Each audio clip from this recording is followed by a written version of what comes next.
আমি তো তোকে একটা ভালো ফ্রেন্ড ভাবি।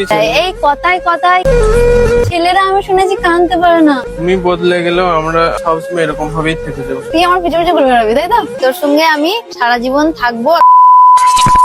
সত্যি কথা বলতে আমি পাগল দেখেছি, কিন্তু ওর মতো পাগল একটা দেখিনি। মানে আমার নানার শরীর খারাপ ছিল, তার জন্য আমার মাথায় আসেনি, আমার মনেই থাকেনি যে আজকে কোনো ফ্রেন্ডশিপ ডে বা কিছু এরকম কিছু ভাবিনি। ও কি বলবো, কেক টেক নিয়ে চলে এসে। এই কেকটা তুই কালকে নিয়েছিস না?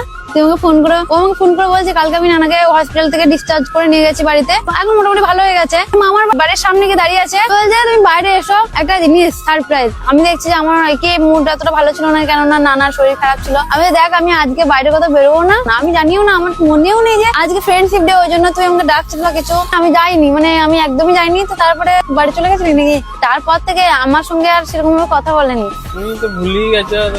আমি ভুলবো কেন? আর আমি তো তোকে একটা ভালো ফ্রেন্ড ভাবি, সেই জন্য যাই হোক আমি কেকটা এনেছি, এটা কাট করে নিলে আমাকে অনেক ভালো লাগবে। কাট করে না মানে কি, ফ্রেন্ডশিপ ডেতে মানে কেক কাটলি বন্ধু, নাহলে বন্ধু নয়। আর এই যে কথায় কথায় ছোট বাচ্চাদের মতো কাঁদিস কেন তুই? কি হলো?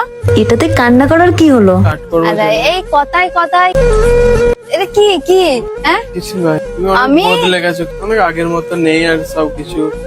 আমি আগের মতো নেই মানে কি বলতে চাইছিস তুই?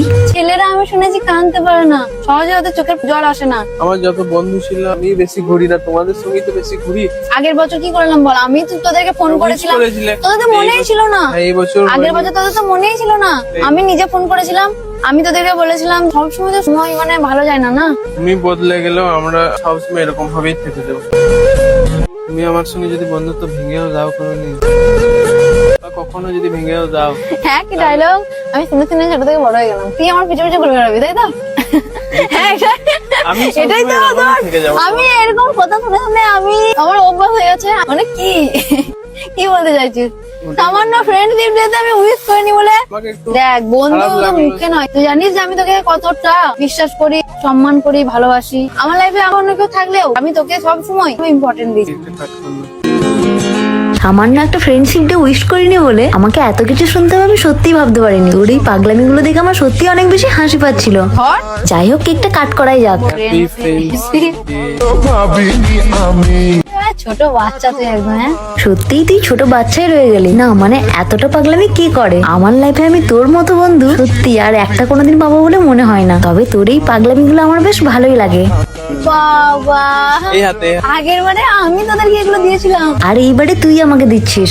ঘড়িটা তো ভেঙে দিয়েছি, এটা তো আর ভাঙার মতো নয়। এটাকে দিয়েছি, এটা আবার ওয়াচটার মতো যেটা দিয়েছিলাম কষ্ট করে, ওটার মতো আবার ভেঙে দাও না। এটা আমি যদিও ওর নিজে ভাঙবে থেকে না, ভাঙিনি। ওটা ভুল করে ভেঙে গেছে। সবসময় পড়ে থাকবে, এটার মাপে হয়নি। হচ্ছে না। এমন ফ্রেন্ডশিপ ব্যান্ড নিয়ে এসেছিস যে আমার হাতেই হচ্ছে না। যাই হোক তারপর ক্যামেরাম্যান আর একটা ফ্রেন্ডশিপ ব্যান্ড বের করে বলে তুমিও আমার হাতে ফ্রেন্ডশিপ ব্যান্ডটা পরিয়ে দাও। নিজেরটা মানে পিঙ্ক কালার রেখেছো। আমার পিঙ্ক কালারটা ভালো লাগে, তাই ওই পিঙ্ক কালারের ফ্রেন্ডশিপ ব্যান্ডটা আমি আমার হাতে পরে নিই। আর প্রথমে যে ফ্রেন্ডশিপ ব্যান্ডটা আমার পরিয়েছিল ওটা খুলে আমি ওর হাতে পরিয়ে দিই। যাই হোক আমার মনে হয় বন্ধুত্ব মন থেকে হয়, আর সেই বন্ধুত্বের সম্পর্কটাকে ভালোভাবে টিকিয়ে রাখা আমার মনে হয় দুজনেরই কর্তব্য। যাই হোক মন থেকে তোকে আমি আমার অনেক ভালো বন্ধু ভাবি। এটা পড়ে থাকা মানে কি আমি তোর ভালো বন্ধু হয়ে গেলাম? সেটা নয়, তবুও তোমাকে মনে করিয়ে দিলাম। কি মনে করিয়ে দিলি? ভুলে না যাও। কি আমি তো ভুলে যাবো তোর মনে হয়? আমিও বুড়ি হয়ে যাবো, আমার যখন বয়স হয়ে যাবে আমি তখন তোকে মনে রেখে দেবো।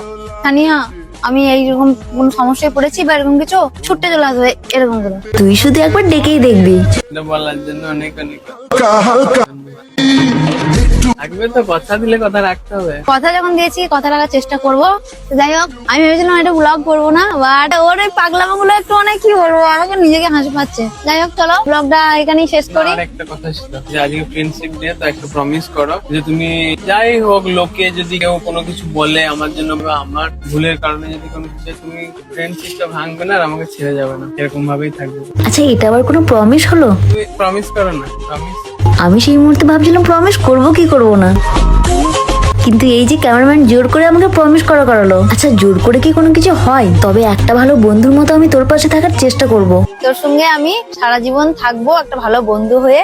তো আমি আছি, আমি থাকবো, ঠিক আছে? যাই হোক, ও তো আমার বন্ধু বটে, আর ওর সঙ্গে সঙ্গে তোমরাও আমার খুব কাছের বন্ধু। কিন্তু তোমরা তো তোমাদের সানিয়া দিকে ফ্রেন্ডশিপ ডে তে একটা কেউ উইশ করনি। তবে তোমরা করনি তো কি হয়েছে, আমি তোমাদের করছি হ্যাপি ফ্রেন্ডশিপ ডে। যদিও আমার উইশ করতে একটু বেশি লেট হয়ে গেল, আসলে নানার শরীরটা একটু খারাপ ছিল, আর পরিবারের কোনো কিছু হলে কারণ মনই ঠিক থাকে না। যাই হোক, তোমরা সবাই ভালো থেকো আর নিজের পরিবারকে ভালো রেখো। আর এই যে এই পাগলটাকে একটু বোঝাও, পুরো মাথা খারাপ করে দিচ্ছে আমার। এর জন্য আমি কথা শুনেছি, কালকে মামার বাড়ির সামনে কি দাঁড়িয়ে আছে, সবাই আমাকে বলছে ও দাঁড়িয়ে আছে কেন, ওকে ডাক কেন, হেন তেন আমি যাবি। আমার প্রবলেমটা কি তোর? ফ্রেন্ডশিপ ডে দিনই কেক কাটতে হবে, নাহলে হবে না। এত বাজে, এটা এত বাজে। ও যাই হোক, তো আর ব্লগ করবি না ভেবে নিয়েছিস, তোকে আমি আর কিছু বলছি না। তোমরা আমাকে কমেন্টে সবসময় বলছো ক্যামেরাম্যানের ব্লগ কবে থেকে আসবে, বিশ্বাস করো ওর সঙ্গে আমি এই ব্যাপার নিয়ে কোনো কথা বলতে চাই না, কারণ আমি জানি যে ওর দ্বারা এসব হবে না, তোর দ্বারা লাইফে কিছুই হবে না, সেটা আমি বুঝে গেছি। তোর লাইফ ভাই তুই কি করবি না করবি বুঝে নিগা, আমি আর কিছু বলতে যাবো না। আমি যতটুকু করার তুই বলি আমার ফোনের অভাব, আমি ফোন দিলাম, তবুও তোর ফোন দিয়ে 1 মাস পেরিয়ে গেল, তবুও এখন তোর কোনো ব্লগ নেই। তো আর কিছু বলছি না, ওর ক্যারিয়ার নিয়ে বুঝে নেবে।